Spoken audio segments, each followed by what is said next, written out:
So our readings this morning come from Matthew 17, verses 22 and 23. And then we will go to Mark chapter 8, verses 31 to 38. So let's first go to Matthew 17 and those two verses, 22 and 23. And I'll read them for us. When they came together in Galilee, he said to them, "The Son of Man is going to be betrayed into the hands of men. They will kill him, and on the third day he will be raised to life." And the disciples were filled with grief. Okay, so let's go to Mark chapter 8, and we read from 31 down to 38. He then began to teach them that the Son of Man must suffer many things and be rejected by the elders, chief priests, and teachers of the law, and that he must be killed, and after 3 days rise again. He spoke plainly about this, and Peter took him aside and began to rebuke him. But when Jesus turned and looked at his disciples, he rebuked Peter. "Get behind me, Satan," he said. "You do not have in mind the things of God, but the things of men." Then he called the crowd to him along with his disciples and said, "If anyone would come after me, he must deny himself, take up his cross, and follow me. For whoever wants to save his life will lose it, but whoever loses his life for my sake will save it. What good is it for a man to gain the whole world yet forfeit his soul? What can a man give in exchange for his soul? If anyone is ashamed of me and my words in this adulterous and sinful generation, the Son of Man will be ashamed of him when he comes in his Father's glory with the holy angels." All right, so now, I wonder whether you picked up the strangeness of both these readings. There is something so strange, something so odd about them. And I want to show you what that is. So, let's go to Matthew 17, and especially verse 23. Now follow with me. Jesus says the following: "The Son of Man is going to be betrayed into the hands of men." Then verse 23, "They will kill him, and on the third day he will be raised to life." Sounds marvelous. However, look at the conclusion of that verse. What response do you see coming from the disciples? Well, in the NIV that I'm reading from, it says, "And the disciples were filled with grief." In some versions, it actually says they were exceedingly sorrowful. What an interesting response, don't you think? To the words Jesus has just spoken. Why is it a strange response? Well, before we answer that completely, let's go to Mark chapter 8, because believe it or not, in Mark chapter 8, we have exactly the same situation. So pick it up there with me in verse 31 of Mark chapter 8. He then began to teach them that the Son of Man must suffer many things and be rejected by the elders, chief priests, and teachers of the law, and that he must be killed, and after 3 days rise again. And look at verse 32. What does Peter do? Peter took him aside and began to rebuke him. Isn't that interesting? "No, Lord, this will never happen. It must not happen." Okay, so do you see the response is similar? Now, what is the strange thing about this response that we find both in Matthew 17 and Mark 8? Well, they are responding to only half the statement that Jesus is making. Do you see that? He says they will kill him. He's now talking about himself, the Son of Man. They will kill him, and that is the statement that the disciples are responding to. In Matthew 17, they filled with grief, exceedingly sorrowful. In Mark chapter 8, Peter starts rebuking him. That's very interesting. So what becomes clear to us is that they go away with only half the message. It's all they're hearing. In fact, when they hear they will kill him, well, their minds just zone out, they switch off, and immediately respond to that only. But what is Jesus saying? In both instances, Matthew 17, Mark 8, he goes on to say, and on the third day he will be raised to life. Wow. But there is no indication to us in the text that the disciples hear that part.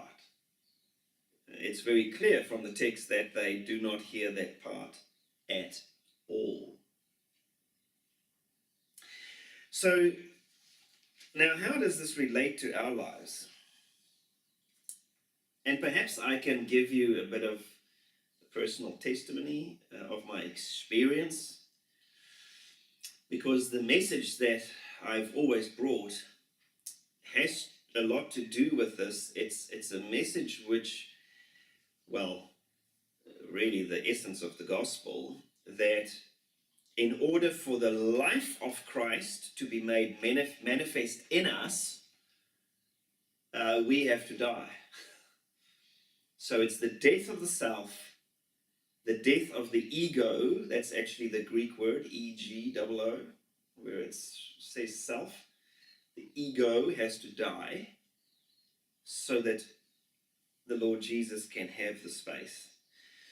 So when I speak like that, when I bring that message, and I say, first, the ego has to die, and of course, then I go on to explain so that the life of Christ can come in, you know what happens? I have realized that exactly the same happens as what we see here in Matthew 17 and Mark 8. People switch off at that point. They zone out.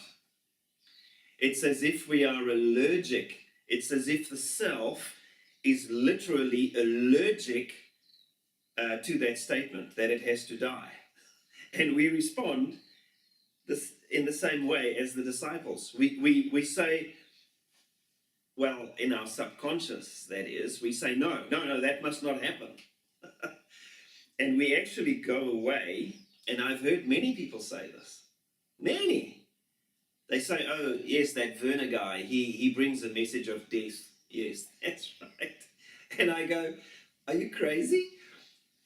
I bring the message of life, but you don't hear. You walk away with half the message, just like these disciples do, because you're allergic to the statement that the self has to die.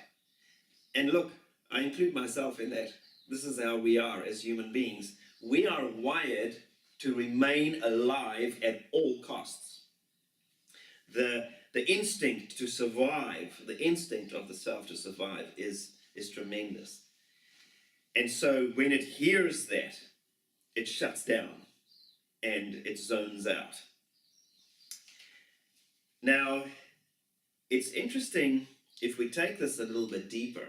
I have also come to realize that the self in us is actually the little control room of the devil. It's the place where he lives. And what he does is he camouflages it on top so that it doesn't look as if there's anything there, but he lives inside the self. If we think of Adam and Eve, especially Eve now there with the serpent in the garden. So the devil said to her, you decide, you make the decision. Who is God to tell you this and that, and you can't have of this, of that? And of course, he gained control of the self. He gained entrance, and he's been living there ever since. It's where his control room is with all his little levers, is inside the self. And that is the reason why that self has to be ripped out of there if there is going to be any progress at all. Because together with the self being ripped out, his whole control room actually gets annihilated. And then God's Spirit can come and live inside. So, please, I don't want you to go away from this message today with the message of death. This Werner, he speaks a message of death. No, it is actually the message of life, exactly what Jesus was saying. And I can just imagine how he must have looked at them when he added the next part, and then on the third day you will be raised again to life. And he must have gone, isn't that amazing? And yet this is the response he gets. So it must have been so strange. He speaks a message of life, but they go away with a message of death. It's so funny. Maybe you will have found the same. I ask people, Christians, so what did Jesus do for you? And of course they all answer with the same answer. He died for me. Yes, I say, that's lovely, but that's only half the story. But that's where they stuck. He died for me. Paul himself writes, if it wasn't for the resurrection, well, then he might as well stop preaching, because then there's nothing. So this life of Christ is the actual message, but we don't get it. And I do not want you to go away with a message of death, but the message of life. But for that life to come, there has to be this death. Yes, that is true, but please don't get stuck on the message of the death. Go all the way through. And the other thing we've got to guard against is, don't think that we can say something like, Jesus died for me. Yes, he died in your stead, but he didn't come to die your death, the death you have to die. Just like Jesus then goes on to say here in Mark 8, we read that. It's very interesting to me that he adds this part to his message of life. You know, this part where he says, if anyone would come after me, he must deny himself, take up his cross and follow me. Take up your cross? Yes, that's right. You're dead. You're on your way to death. If you pick up a cross and walk, you're on your way to death. It reminds me of something interesting that Oswald Chambers said.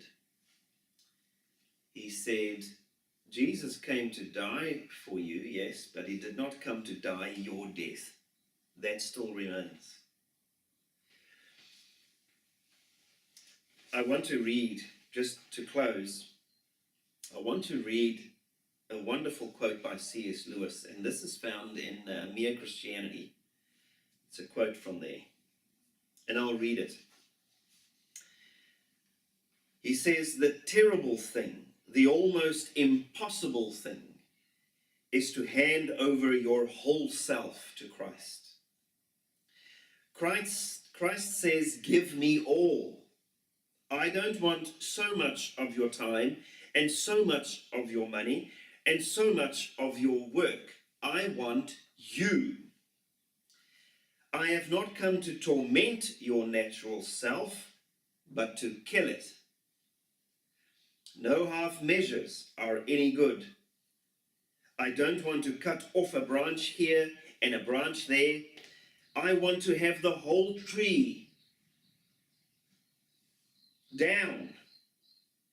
I don't want to drill the tooth or crown it or stop it. but to have it out. Hand over the whole natural self, all the desires which you think innocent, as well as the ones you think wicked. The whole outfit. I will give you a new self instead. In fact, I will give you myself. Isn't that beautiful?